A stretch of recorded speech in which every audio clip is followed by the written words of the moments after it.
আসসালামু আলাইকুম। সবাই বালা। এই দুনিয়ার তালবাহানা বুঝলা না, কেউ বুঝলা না, বুঝছো আমি বুঝলাম না। তোমারে চাইলাম, হারাইলাম, আবার পাইলাম, আবার হারাইলাম, আবার পাইলাম, সিল মেরা লইলাম। কিন্তু তুমি কাবিনেটে আনো না লাইকা আমার জীবনটারে ধ্বংস করে দিলে। একটা বার তিনটা বললা বইটা দেখতে আমি তোমার লাগে কি করি, অবাক লাগে। তোমার লাগে জানলা পর্যন্ত জেনে হাজির করে দিতাম পারতাম। এই জায়গার মধ্যে তুমি আমার এই জায়গা দিলা। আমি কইল শুয়ে গেল এই দুনিয়ার পরে আরো একটা দুনিয়া আছে, যেহেতু আমরা মুসলমান। এইবার কাল হাসরের ময়দানে সবাই রে এটার একটা না একটা জবাব দন লাগবো। কি লেগে দন লাগবো? এই দুনিয়ার কাটাইছে আমরা পরীক্ষার লাগে। কার কেমন চরিত্র, কার কেমন স্বভাব, কার কেমন আত্মসম্মান, কার খোদার প্রতিপত্তুরা দৌড় আছে, এটা যাচাই করা লাগে পাঠাইছে। বর্তমান জামানায় এটা দুইটা রাখা বড়ই কঠিন, তা আমি মানি। কিন্তু আমার জীবনে তোমারে আমি জানবো 7টা দিন পর্যন্ত 5টা ওয়াক্ত নামাজ আমি পড়াইতাম পারলাম না। আমি শিকার যাই, এটা লেগে আমি তোমার গায়ে হাত পর্যন্ত তুলছি, তোমার লোক কয়েকদিন অভিমান করে পর্যন্ত চলছি। তোমার বহুত মানানোর চেষ্টা করছি, রিকোয়েস্ট করছি। আমার মা একটা নেককার বউ চায়, আমি আর তোর কাছে কিচ্ছু জানি। তুই ফেরে আমার মাদারে একটু চাইয়া রাখিস, কি লেখা তুই তো জানো। আমার মারে আমি কত বেশি মহাব্বত করি, জেনে তোর মতো কয়েক খাইমা কুরবান আমি পর্যন্ত করে দিতাম পারি। কিন্তু তুই এমন ভাবি আমার দিলটারে সারকার করে দিলি। আজকে আমি আমার অন্যায়ের কারণে তারার প্রতি তোর প্রতি আমি এতই বিশ্বাস আসছিলাম, তারার খুব গৌরব করে গেছিলাম। আমি আল্লামিনা বেইমান হইলেও তাই ফেম আমার লোক কোনোদিন বেইমানি করতে পারতো না। দেখো না, যদি তাই কোনোদিন বেইমানি করে আমি তোমার চোখের দিকে চোখ মিলেই আমি চাইতাম না। আসলে আমি আজকে লজ্জায় আমি আমার মা থেকে দূরে। কিন্তু কথা বাস্তব, তুমি যতই কও তোমার লাইকে আমি কি ত্যাগ করছি তোমার কল্পনার বাইরে। বিশ্বাস করো না, আমি তো স্বাভাবিক বংশের ফলে আসছিলাম, তেমন ডাকও আসছিল না। না তোমার আগে আমি কোন মাইয়ালিয়া পুষ্টি নষ্টি করছে আমার এমন স্বভাব আসছিল, তাও কইতে পারতাম না। তুমি কইতে বলে তুমি প্রথম নারী যারা আমি স্পর্শ করছি। আমি আলামিনের জীবনে তুমি ছাড়া আমি কেউ স্পর্শ করি নাই। এটা যেমন বাস্তবতর সত্য কথা, তোমার আমি কেমন তোর মহাব্বত করি ওইটাও সত্য কথা। ওই বিষয়টা বাবার দরকার আছিল। যখন তোমার আমি কত রিকোয়েস্ট করে বললাম, তোর যদি কোনো সমস্যা থাকো তুই আমারে কর। তুই বলি যে তুই যদি বাড়ির থেকে কোনো কিছু না নিয়ে তারা কোনো কিছু যদি না রাখস, তাহলে তোর খোঁজও কেউ নিত না, সবাই তোরা এমনি জানি। আমি তো সরল মনে করলাম, আহা দেখ বুকটা খালি। কিন্তু তুই আমার কাছে কত ছলনা করতি। এমন একটা দিন নেই আমার রাইতের 2টা বাজলেও যদি বাড়ি ফিরতাম ততক্ষণ তুই বইয়ে থাকতি, এ বুকটা ছাড়া নাকি ঘুমাইতি না। এটার লেগে তোরা আমি কত বহাবহি করছি, কি লেগে কামটা করস তুই গো মা। আমি তো আমার কাজে ব্যস্ত আছি, আমারও তো একটা ভবিষ্যৎ করতে হইব। আমার পেশাটা আমি এমনভাবে বেছে নিয়েছি যাতে 2টা আমার স্টুডেন্টকে নিয়ে পারে। একটারে গাছের মতো করে তৈরি করতে হইব, একটাতে 2টা, 2টাতে 4টা, 4টাতে 6টা। আল্লাহর রকমতে আমি জায়গা মতো গেছিলাম কাজ, কিন্তু তুই আমার একটু জোরে দিলি না। আরে যখন শুরু করলাম দোহানটা, আমি দোহানের পরে 1টা মাস যতদিন তুই আসছিলি, 1 মাস পরে তুই গেছস। এই একটা মাস যে আমি জানে মরছি, তুই কি দেখলি না? না দেখতেও কোনো অভিনয় করলে তুই আমার লগে ছলনা করলি, এটা তুই বালা জানিস। কি লেখা যখন তোরে প্রথম আমি আনলাম, আমার বাপ মা তোরে কেমনি মাইনা নিছে এতিম জানানোর পরে তুই কি অস্বীকার করতে পারবি? না, তোরে রাজরানি করে রাখছে। তাইলে তাই আমার সত্যিকারে মার মতো আদর করব, আমার জির মতো থাকবে, আমি তোরে আদর করা। এই লাগতি মানে তোর ভাই আবার একটা কলঙ্কের দাগ লাগাই দিল। তুই আমার একটাবার কইতে এমনি আপসে বলে এই অবস্থা। আমি তো আমার জীবনে এই কাহিনী ছিল, এই আমি আমার মতো করে ঠেকাই লাইতাম, আমার কলঙ্কের দাগটা তো দিতাম চাইছিলাম না। যখন তোর লইয়া এই কলঙ্কের দাগ দিয়েছে, তোর বাইজাইয়া দিয়ে এলো আমার এলাকার বাসী, তোর আগের একটা বিয়ে হয়েছে, এর বাচ্চা আছে একটা 7 বছরের, আবার তার বাইয়ের লোকে ফরকিও করে। আমি তো অবাক, আজকে কি কোন কি না।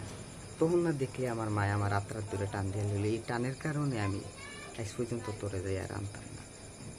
আমি আমার মার বিরুদ্ধে যাইও তোরে আনছি, এরপরে তুই আমারে চাইলি না। এই টাকা বলতে না বলতে তোরে আবার এ নিয়ে আটকে রাখলো। আবার যেমন কোডের ভিতরে মিলনটা কি ছবির থেকে কোনো অংশে কম ছিল? ইতিহাস পাই না, হয়তো দেখবে এই কোডের ফুটেজটা একদিন আছে না ভাইরাল হয়ে যাইব। বিষয়টা তো সিনেমার থেকে কোনো অংশে কম আসিল না। এই মাথার থেকে এই মাথা সিঁড়ি দিয়ে নামা, টোপ করে দেওয়া, চোখের ফলবে গায়ে। আমি তো জানতাম না তুই এনে তোরে আমি পাইয়া যাবো, আমার তো হাহাকার। কিন্তু আমি তো আরো 4-5 দিন পরে যে তোরে আনার চেষ্টা করতাম, কিন্তু তার আগে আমি আল্লাহর কাছে শুকরিয়া, আমি তোরে সময় মতো পাইয়া গেছি। আবার আনলাম, চিমলোক মানাইলাম, ফ্যামিলির আতঙ্ক করলাম, সবাই মানলো, সবাই শুনলো, সবাই রাজি হইল। যাক, তোরে লইয়া কয়টা দিন সুখে আসিলাম দূরে দূরে পাখির মতো। এই পাখির থেকে এই পাখি কি লেগে তোর সেদিক দিয়ে তো সমস্যা হচ্ছে না? কি লেগে তোর একটা সন্তান আছে আর এত কাহিনী আছে, আর তোরা যে টেহালো এমনি কি আটকে রাখছে। তখন তো সোহাগ মেয়ে তো তখনই যে গেলে তোরা যদি তার থেকে যা জানিস তা দিয়ে দিতে। আমি তো তোর কাছে এডিও চাই নাই, আমি তো শুধু তোর চাইছি, আর তোর কোনো ঝামেলারও আমার দরকার নাই। তুই শুধু আমার হবি, আমার আর কিছুর দরকার নাই। যাক গেল, এই টাকার পরে আবার তুই আই, সুন্দর একটা সংসার, একটা বাচ্চা। ইস, আমার কলিজাটা কাঁদ দিয়ে ওঠে। তোর বাপে ইয়া আমার বাপ মার আতঙ্ক ঘুরে গেল, ভিডিও কি নাই, সবই আছে। তখন তোর বাপ কইছিল, আপনারা যদি বিশ্বাস না করেন আমার এই স্ট্যাম্প দেন, আমি স্ট্যাম্প সই দিয়ে আমার মাইয়ারে লিয়ে যান, আমার ফুলার যান বাঁচান লাগবে। তাই আগের জামাই এই লোকে মিললে আমার বাইয়ে আমার ফুতে আপনার ফুতের ক্ষতিপূরণ লেগে যে মামলা দিয়েছে ওকা, তারা এই মামলা আমার ফাঁসাইয়া দিছে। আমার ফুতের সরকারি চাকরিটা যাকে আমার ভিক্ষা দেয়, আপনি মাইয়াটা লইয়া যান, 2 দিনও লাগতো না। মানে আজকে যাইব, বিকালবেলে বৈঠক ডাইকা খালি সাক্ষীটা দিব, পরের দিন আমি আমার আপনার আমানত আপনার কাছে আমি নিজের হাতে দিয়া যান। তুই গেলি 1 দিন 2 দিন 3 দিন 4 দিন, একদিনের কথা হইয়া যায় 7 দিন। আমরা কি মান সম্মান নাই? বিয়া করে আনলাম, বউ আনলাম, গড় ওকে এই বউ গেল কই দেখি না, কিতা হয়েছে কাহিনী কিতা? এলাকায় কি গুঞ্জন জটে না, মান সম্মান গেল না? এটারেও কাটাইলাম, কাটাইতে না কাটাইতে কুরবানির ঈদের দিন তুই আইলি, তোর মায়ের তোর ওষুধ খাবাইয়া ফাড়াই দিল আমার বাইতে শেষ, তোর ব্লিডিং শুরু হয়ে গেল। যাক, হাসপাতাল লইয়া গেলাম, কি এর সিরিয়াল আর রিয়াল, ক্ষমতার সোল দিয়া ঘন্টার ভিতরে সব কইরা লাগলাম, কইরা দিয়ে কিন্তু এই কাহিনী। ছোট আন্টির কাছে রিপোর্ট পাঠাইলাম, আন্টি দেখা দিয়ে কইতেছে তুই তাকটা দইরা কুচাই তুলে লইয়া যা। কি এর কুরবানি, কালকে ঈদ, তোর বাপ মা তো সুখে, তোর বাপের কাছে ভিক্ষা চাইলাম ফোন দিয়া, বলে আপনার বউ এই কাহিনী করলে, আপনি আমার 23 ঘন্টা দিয়ে নিয়ে গেলেন। আমি কইলাম যে আপনি জন স্ট্যাম্পের কথা কইলেন, আমি তখন কইলাম বলে বিশ্বাস নাই, আপনার মায়ের আমি বিশ্বাসের রূপে আনছি। আমার কি এর স্ট্যাম্প আর কি এর ইয়া, আপনার মায়ের প্রতিজ্ঞা করে গেল, তাই জান গেল সন্তানটা কিছু তো দিত না। কিন্তু আমি জিজ্ঞাসি না কি লেগে, কি মামলা, কি আসল কিছু। আমি বলছি তুই যতক্ষণ না করবি আমি এটা জানার চেষ্টাও করতাম না। বাস্তব তোর সত্য কথা আমি চেষ্টাও করি নাই। আমার অবসরে তুই কাবিনেটটি আদায় করোনার লাগিয়ে গেলি, আর সেদিক দিয়ে বলি তোর বাইরের জান দিকটা, আরে তার টিতারে দিয়ে দিয়ে এটি তার হালাল ফতের কামাই, তুই এটি খাইতে গিয়ে লেগে, তোর বাপ মা এটি খাইতে গিয়ে লেগে। আমি যদি তখন জানতাম তারা আগুন জ্বালায় দিলাম বলে ফিরকুল যাইলা। বিশ্বাস কর, নিকৃষ্ট ফ্যামিলি, নিকৃষ্ট সন্তান তোরা। ছি, যাক, তোর বাপে আইলো নস্বীকার, আজ পর্যন্ত তার লগে আমার কোনোদিন কত হয় নাই। তোর বাড়িতে আনন্দ ঠিকই চলছে ঈদের, পরের দিন কুরবানি, কিন্তু ঈদের দিন রাইতে আমার বাচ্চাটি কুরবানি হইল, ইতিহাস সাক্ষী রইল। হাসপাতাল তোরে লয়ে গেলাম, তখন এমন একটা মুহূর্ত তোরে লয়ে আমি 2-3 মাস বাগতে বাগতে নিজে অসহায়, কিন্তু লজ্জায় কেউ কাছে চাইতামও পারি না। আত্মসম্মান তো আমরারও আছে, এটিও তো আঁকা করলি না। এই দেখা কাটায় উঠতে না উঠতে ফ্যামিলির কি বুঝবে, সন্তান আমারটা ছিল, নাহলে আমার কাছে কেউ কাছে আমি জবাব দিয়ে করার লাগবে না। তারা তো বংশধর আছিল, কি কি একটা ইচ্ছা ছিল তুই মাটি করে দিস। এটারে মানাইতে না মানাইতে আবার 3-4 মাস গেল, স্বাভাবিক নর্মাল হয়ে আবার তুই প্রেগনেন্ট হইলি। তোর বাপ মা আবার তলব করলো যে হ্যাঁ সোহাগে বাইতেছে, সমাধান করতে হইব। তোর মা এবার আইল, বাইক কি কলঙ্কের দেখ দিছে, এটা পরে করতে হইব। তোর মা, তুমি মা জাতির কলঙ্ক, তুমি নিজের হাতে কেমনে পারলো, তাও তোমার হাতে তুলে দিলা। একটা তুমি নিজে নষ্ট করে জানার পরে আমি ওষুধের পর্যন্ত রাখা দিছি, মেডিকেল রিপোর্ট পর্যন্ত রাখা দিছি, সব একে একে আইব, সবাই দেখবো কী হয়েছে কাহিনীটা, দেখতে হবে। যা গেল, তোর মা আবার একটা আমার বাপ মার সিম তোর বাপের কাহিনী করলো, বুঝ দিয়ে লয়ে গেলো। আমি কইলাম তাই না, সে আমারে কইলে তোর আমি মন থেকে চাইছি, আগে আমার ঘটনা আছেও থাকলো, আমি এটি তোর লোকে শেয়ার করতাম চাই না, কইতাম চাই না, কিন্তু তোরে আমি ভালোবাসি, আমার জান থাকতে তোর কেউ আলাদা করতে পারতো না। আবার সেই বিশ্বাস আবার দিলাম, তখন সমাধান তো ঠিকই করলি, এর ভিত্তি হয়তো কোনো এক দুর্ঘটনায় তোরা আমার বাচ্চাটা আবার নষ্ট করে দিচ্ছিস, একটু অভিনয় সাজাইলি, কতলি ঘুমের ক্যাপসুল খাইলি, এদিক দিয়ে আমি আমার প্রথম তোর লোকে দেখা করে যে 7টা ছিল আগুন দিয়ে ঘুরে দিলাম। পরে আব্বারে কইলাম, তাই ভাই ফোন দিয়ে এখন আমার ঘিন্না হইতে আছে, তাই নাটক করে আমার সামনে দিয়ে ওষুধ খেয়েছি, তাই হয়তো কোনো একটা করতে হচ্ছে, কিন্তু এই তুই মানে ওয়াশের উচিলে বাচ্চাটারে গায়েব করে দিলি, কি লেখা এই পরিকল্পনা, কি লেখা আবশ্যক হইয়া দিতি আমারে। সেম কাহিনী, আত্মীয়ের বা একেবারে কাছের আত্মীয় যাইতে হইব, না গেলে মানিজ্য থাকতোই না, বউ লইয়া যাওয়ান লাগবো, বিয়া করছে নতুন বাগিনা, ইস কি লজ্জিত যে আমি তারা সামনে হয়েছে। ছি ছি, তোর প্রতি লজ্জা। যখন সবাই এই ব্যাপারে জানতে পারছে, তারা সবাই আমারে হাসি খুশি রাখলো, তারা কেউ সোয়ের দিকে আমি চাই না। ওই তুই আইসোস এমন সময় আইসোস, আমি কলঙ্ক গায়ে লাগার পরে বাইচে দিয়ে তুমি আরেকজনের করো, ইয়ে হাসি ফোন নাই বলবে, কি লেখা আবার ইচ্ছতরা রাখতে পারলি না, যা করছিস মারা করছিস। আবার হে বুঝ, অতীত জানতে চাইস না, পয়সা গেছি, বিশ্বাস কর। তারপর হলো টানা 8টা মাস, এর ভিত্তি কি না কি করলাম, আবার জীবনটাকে সুন্দর করে গোছানোর লেগে শুরু করলাম। এর ভিত্তি তো এই যে আমার রাতের 9টা সিঁড়ি সাক্ষী আছে, তোর লাইকা, তোর বল আমার বল, জেনে তুই অন্যায় করে লাইছিস, বা 5 সাল প্রমাণিত, তোরা তো কিছু করলে প্রকৃতি, আমি তোর উপর জোর খাটাই, এলাকায় আর কোনো কিছু করি না। আজকে একবারে নিশ্চুপ হয়ে বইয়া রয়েছি, কিন্তু আমি মাঠে নামলে কিন্তু মাইকেলটা আমি এক ফোটা কোনার টাইম পাই না। বিশ্বাস আয় তোরা সকল, আমি 100, তবে জান হাজির। প্রথমে যেটা যদ্দূর আছে আমার উত্তরা, ততক্ষণ যাইতে পারি আমি, বিশ্বাস কর, কেয়ার করি না আমি। নাইন মানি না, আদালত মানে ভালোবাসার প্রেমে আমি প্রেম করছিলাম, তুই আমার দাগা দিলে আমি কইলাম ইতিহাস কইরালাম, এটা সইতে পারতি না, তোর আমি প্রথম কইয়া দিছি।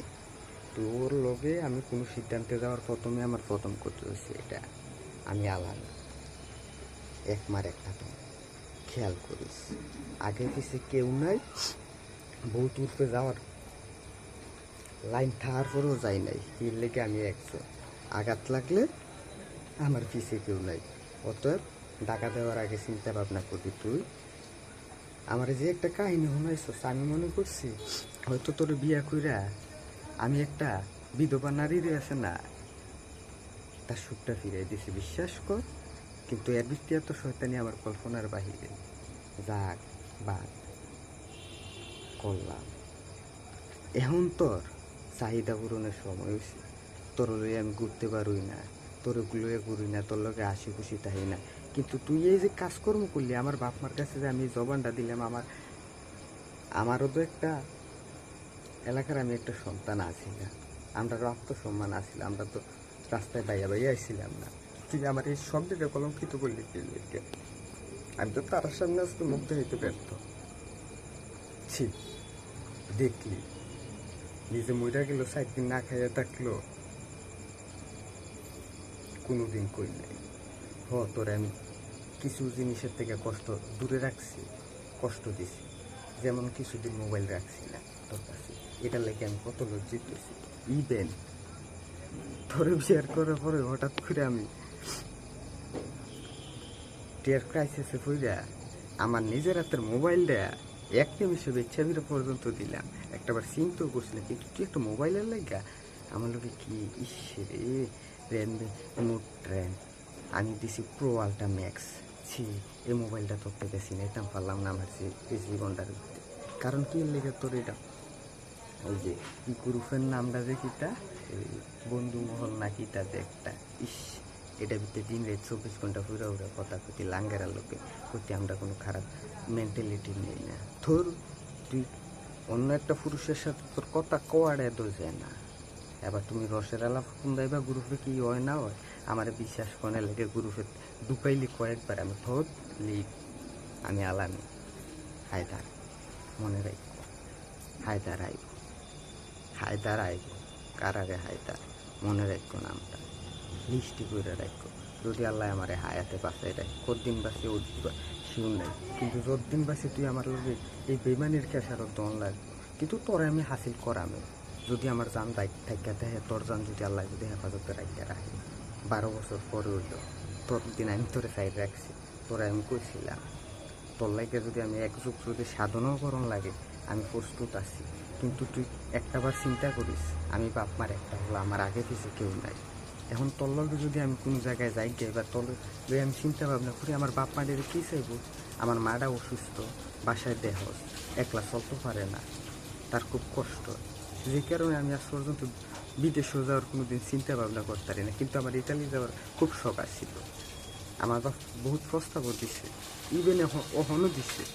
আমি বুঝছি না, স্পন্সার হইলে স্পন্সার দিতে পারে, 25 লাখ লাগুক আর 30 লাখ লাগুক, আমি কেয়ার করছি না। আমি শুধু তরে চাইছি, তরে ছাড়া আর কিচ্ছু চাইছি না, বিশ্বাস কর।